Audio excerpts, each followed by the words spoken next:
What it do, Reading Rainbow? It's me, Keisha, and I'm here with this week's All Tea, All Shade, Real Housewives of Salt Lake City, Season 4, Episode 11 review, okay? So, we start off the episode with Monica talking to her oldest daughter about her childhood and everything, and she brings out a photo book of all of her photos from when she was younger, and she gets emotional when she talks about how her mom ripped up all the photos of her father. So she doesn't even know how her father looks or anything, and how she doesn't want the same for her daughter because she got pregnant as a teen and she married her oldest daughter's father. But one day they were in the house and she saw her daughter crawling and she had a baggie of Oxy in her hand. So she was like, she got out of the relationship immediately and divorced him. But he's not in her life apparently for whatever reason. But she does have a photo book of photographs of them together, and she wanted her to have it so, she can still always have those memories of her biological father. Now, she said that her current ex-husband, Mike, raised her oldest daughter since she was 1, and he adopted her. So technically, he's her father. And they just had a really beautiful moment, and it really just, once again, for me, gives more context on Monica and why she is the way she is and the hard life that she really has had growing up. You know what I'm saying? So we then see Angie and Mike go on a date, child.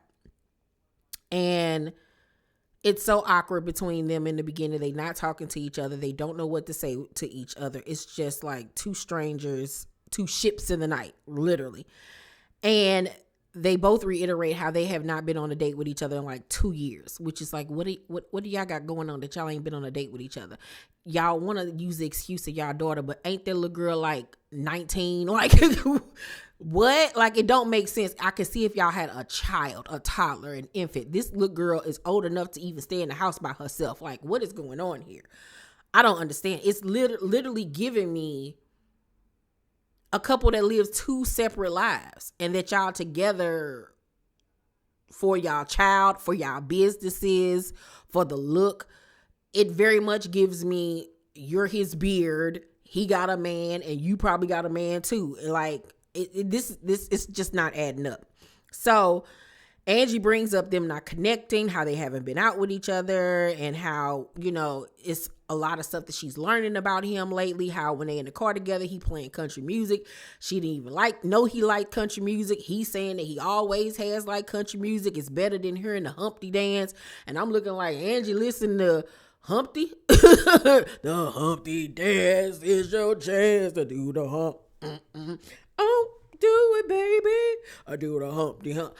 I was shocked by that. Didn't know Angie had it in her, child. So he questions, do they have things in common at this point? And obviously it don't really seem like they do. It seems like the only thing they have in common is their daughter and their businesses. But they both say that they're going to start prioritizing their marriage. I don't know. I see a divorce coming very, very soon because, child, y'all ain't bit more into each other at all. And I think that y'all went into the season knowing that these rumors were going to be circulating around him, and that y'all had to come up with a game plan of what y'all was going to say is the reason for the lack of chemistry in y'all marriage. Yeah, it's very much giving me, he got a separate life and you got a separate life, period. So Lisa goes to Heather's house to talk. And when she drives up her driveway, she accidentally hits one of the rocks in her grass and damages the side of her car, child. Heather has a meal prepared for them of nothing but Wendy's. She got burgers, nuggets, fries, and Lisa is in hog heaven, child. So Heather tells her about a trip that she's planned, her and Monica have planned, and how she's going to ask Monica to apologize to Lisa.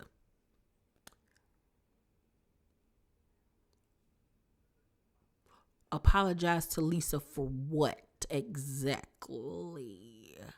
Like, Heather, you getting on our nerves again. You was doing good in the beginning of the season. Now we 11 episodes in, and you starting to go back to dumb ass kissing Heather.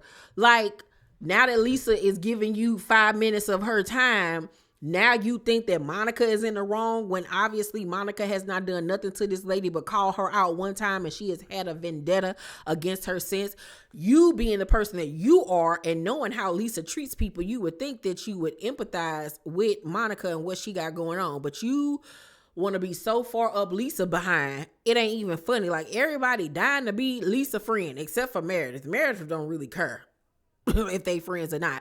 But like everybody else on this cast and Mary, because you know Mary really don't care, like, gotta be Lisa friend. Like, who is Lisa? Who is she? She looked like a witch. Literally, she looked like she lived through the Salem witch trials. Like, girl, goodbye.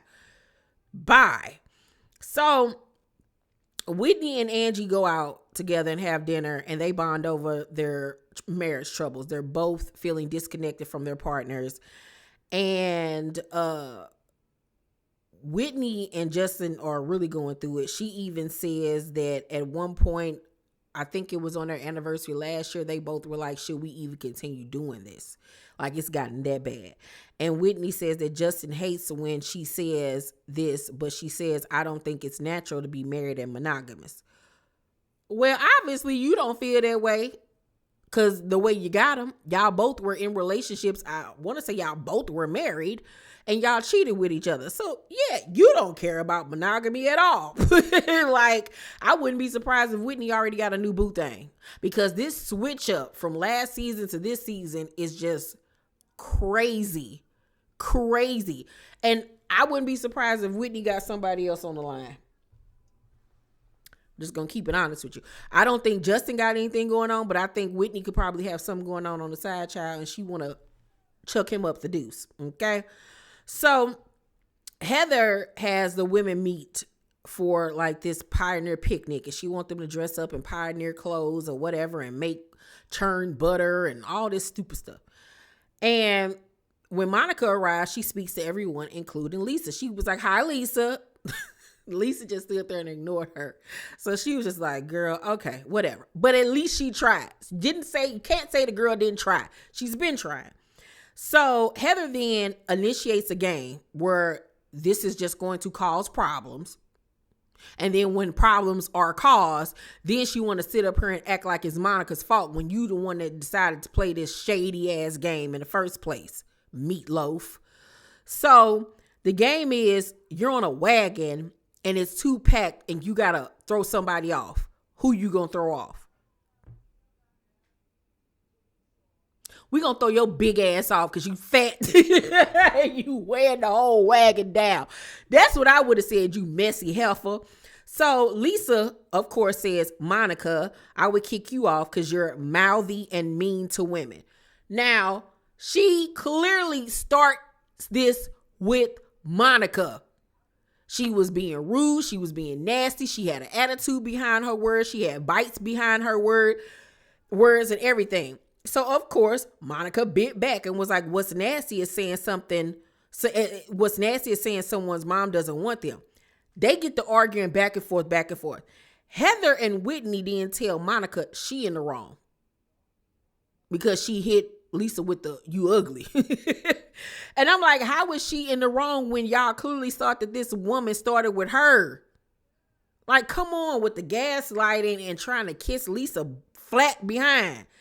So Angie then decides to throw a glass to get everybody attention because everybody's talking over each other. And it's just like doing the most.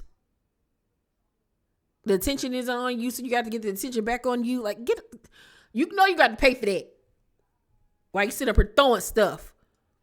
So Monica starts crying because she feels like everybody is ganging up on her, and they were. And Heather pulls her to the side and asks why she's crying and what did Lisa say to hurt her.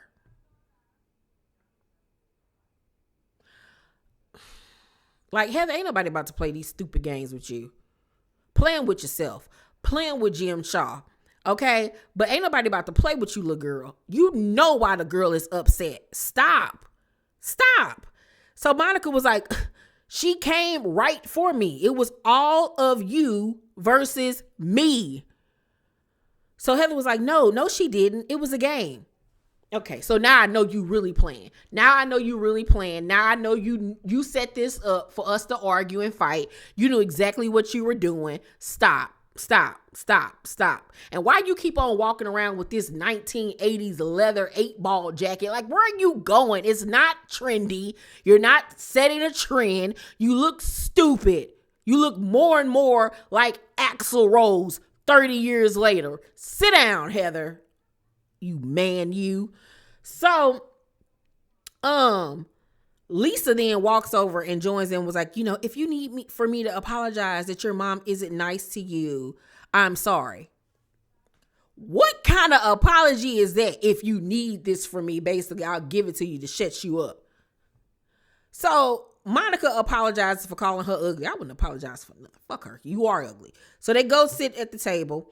And Heather announces the trip that they're going to Bermuda on behalf of Monica, because Monica's family, is from there. And Monica says she don't know if she going. She don't know if she want to go. She don't think she should go because it's like she's an outsider in the group. And Heather was like, this is totally different energy. Like, you were attacking her and now you're crying and acting like we all came at you. You did.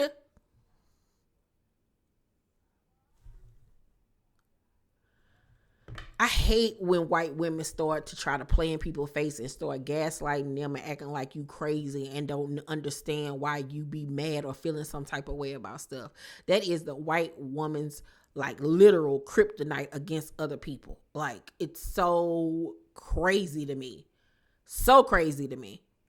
I wish I was on the show so me and Monica could be besties and eat them up together, because y'all playing. And I was surprised that Meredith didn't even have her back in this scene. Very surprised by it all. I feel like if Mary would have been there, Mary would have had her back. I do.